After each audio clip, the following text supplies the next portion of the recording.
ایک صحابی تھے، ان کا نام تھا جریر بن عبداللہ البجلی رحمۃ اللہ علیہ۔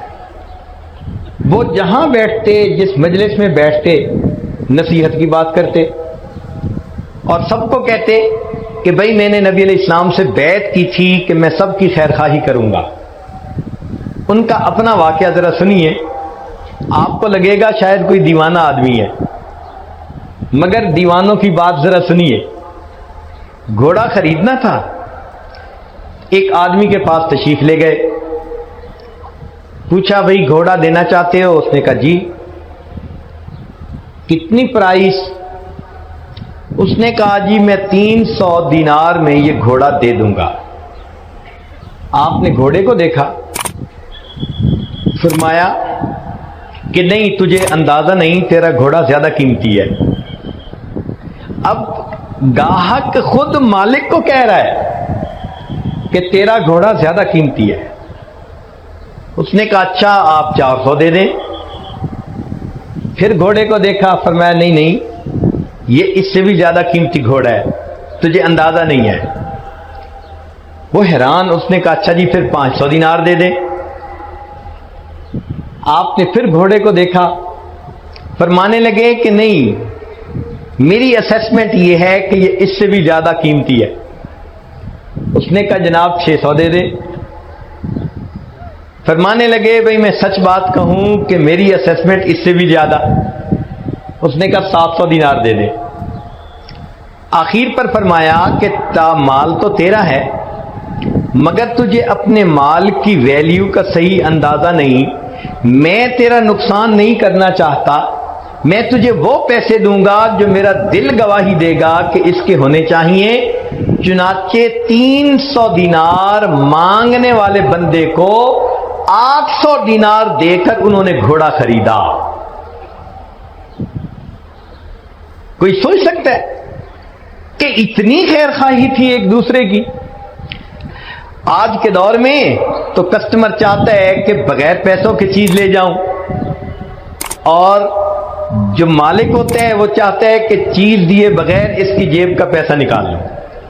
یہ آج کل کی تجارت ہے۔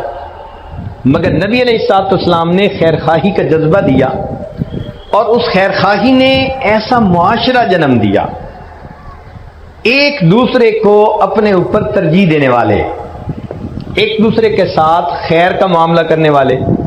چنانچہ مشہور واقعہ ہے کہ جنگ یرموک میں ایک صاحب بہت زیادہ پیاسے ہیں اور آخری لمحے میں ہیں، اور وہ کہتے ہیں العطش، پیاس، سخت گرمی تھی۔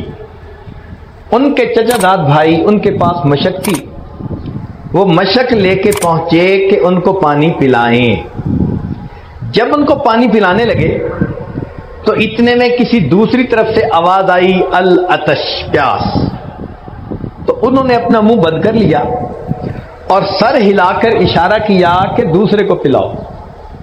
وہ دوسرے کے پاس گئے، اس کو پانی پلانے لگے تو تیسری طرف سے آواز آئی، انہوں نے بھی منہ بند کر لیا۔ وہ تیسرے کے پاس گئے تو ان کے جاتے جاتے تیسرے فوت ہو چکے تھے، لوٹ کے دوسرے کے پاس آئے تو وہ بھی فوت ہو چکے تھے، جب پہلے کے پاس آئے تو وہ بھی فوت ہو چکے تھے۔ سوچئے اللہ کے حبیب صلی اللہ علیہ وسلم نے کیا خیر خواہی دی تھی کہ عین آخری وقت کی جو پیاس ہوتی ہے اس میں بھی وہ اپنے اوپر اپنے بھائی کو ترجیح دیا کرتے تھے۔ فرشتوں کو دکھانا تھا بشر ایسے بھی ہوتے ہیں۔ اللہ رب العزت نے اپنے حبیب صلی اللہ علیہ وسلم کو ایسی تعلیمات دے کر بھیجا، اور نبی علیہ السلام نے ایسی جماعت کھڑی کر دی کہ اصل مقصود یہ تھا کہ انسانیت کی عظمت واضح کرنی تھی۔ اللہ تعالیٰ فرشتوں کو دکھانا چاہتے تھے کہ دیکھو انسان ہو کر بھی ایسا ہوا جاتا ہے۔ فرشتوں کو دکھانا تھا بشر ایسے بھی ہوتے۔ چنانچہ ابو السندوری رحمۃ اللہ علیہ کا مشہور واقعہ ہے کہ ایک مرتبہ حاکم وقت 4-5 علماء تھے، ان سے ناراض ہو گیا اور اس نے فیصلہ کیا کہ ان 4-5 کو بلا لو اور ان کو میں بس قتل کروا دیتا ہوں۔ چنانچہ ان کو گرفتار کر لیا گیا اور ان کو بادشاہ کے سامنے پیش کیا گیا۔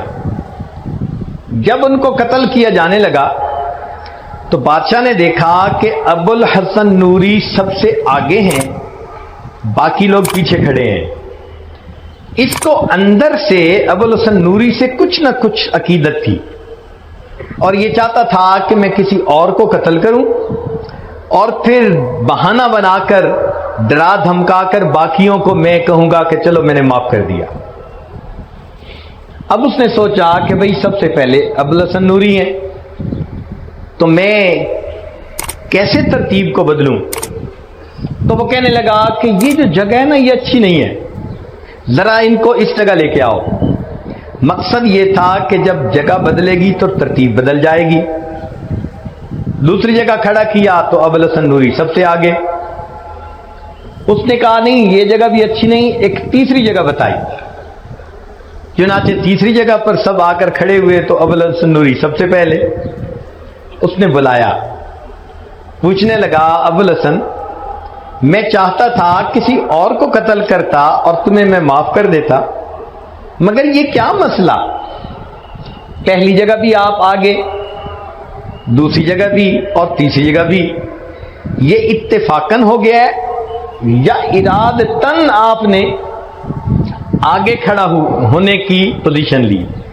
تو ابو الحسن نوری رحمت اللہ علیہ نے فرمایا میں ارادتاً آگے کھڑا ہوا۔ اس نے پوچھا کیوں؟ کیا خوبصورت جواب دیا۔ فرمانے لگے کہ میں اس لیے ارادتاً آگے کھڑا ہوا کہ جتنی دیر جلاد مجھے قتل کرنے میں لگائے گا میرے باقی بھائیوں کو اتنے سانس اور لینے کا موقع مل جائے گا۔ کیا خوبصورت سوچ تھی ان کی، اپنے پہ دوسروں کو ترجیح دینا، دوسروں کی خیر خواہی کرنا، دوسروں کو اتنی ہمدردی ہوتی تھی۔ اللہ اکبر کبیرہ۔ چنانچہ امام اعظم ابو حنیفہ رحمۃ اللہ علیہ وقت کے اتنے بڑے فقیہ بھی تھے کہ امام اعظم کہلوائے، مگر ساتھ ہی ساتھ ان کی تجارت بھی تھی، کپڑے کی دکان بھی تھی۔ ایک مرتبہ ایک عورت ان کو کپڑا بیچنے کے لیے آئی، پوچھا بھئی کتنی پرائس؟ اس نے کہا اتنی۔ تو میں نہیں، جاؤ اپنے محرم مرد کو لے کے آؤ۔ وہ محرم مرد کو لے کے آئی، پوچھا کہ بھئی پرائس بتاؤ۔ اس نے وہی، چونکہ میاں بیوی نے مشورہ کیا تھا کہ ہم ضرورت مند ہیں، ہم اس کپڑے کو اتنے میں بیچ دیتے ہیں، اس نے بھی وہی پرائس بتائی۔ تو امام صاحب نے اس کے خاوند کو کہا کہ تمہیں اس کپڑے کی ویلیو کا اندازہ نہیں، یہ کپڑا زیادہ قیمتی ہے، تم ضرورت کی وجہ سے سستا بیچنا چاہتے ہو۔ اس نے کہا جی کہ پرائس زیادہ کر دیں۔ کتنی کریں؟ اس نے کہا جی پہلے ہم نے 100 درہم کہے تھے، اب 150 درہم کر دیں۔ فرمایا نہیں، یہ اس سے بھی زیادہ قیمتی ہے۔ اس نے کہا جی 200 درہم کر دیں۔ فرمایا نہیں، اس سے بھی زیادہ قیمتی ہے۔ آپ اندازہ لگائیے کہ 100 درہم میں جو کپڑا وہ بیچنا چاہتے تھے، امام اعظم رحمت اللہ علیہ نے اس کو 300 درہم میں خریدا، اور خریدتے وقت فرمایا میرا کانشیس کلیئر ہے کہ میں نے کسی بندے کو دھوکہ دے کر چیز نہیں خریدی۔ اللہ اکبر کبیرہ۔ یہ کیسے حضرات تھے جو کسی کا برا چاہتے ہی نہیں تھے، سوچتے ہی نہیں تھے کہ کسی کا برا ہو، کسی کا نقصان ہو، وہ ہر ایک کا فائدہ چاہتے تھے۔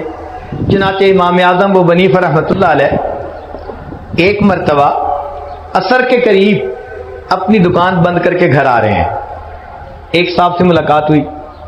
اس نے پوچھا نعمان آج دکان جلدی بند کر دی، پہلے تو مغرب کے وقت بند کرتے تھے، آج ظہر کے بعد ہی بند کر دی؟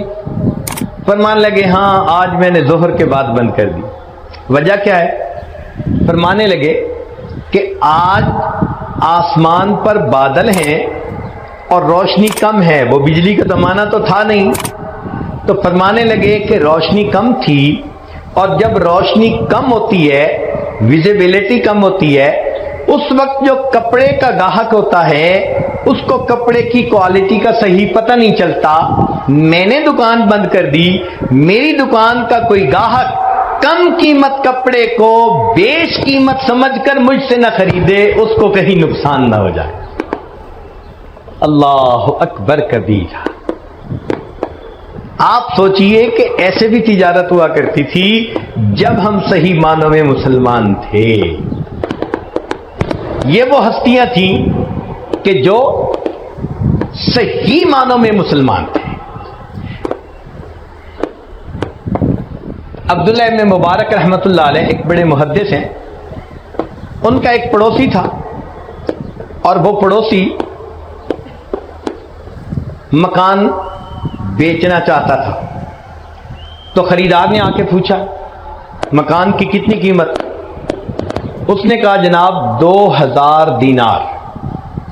اس نے کہا بھائی اس مکان کی قیمت تو 1000 دینار بہت ہے, اس نیبرہڈ میں تو 1000 دینار قیمت بہت ہے.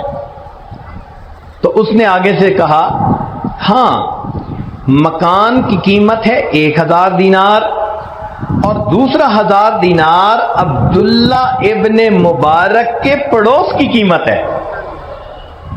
جب ہم صحیح معنوں میں مسلمان تھے ہمارے ہمسائے کے گھروں کی قیمتیں بڑھ جایا کرتی تھی.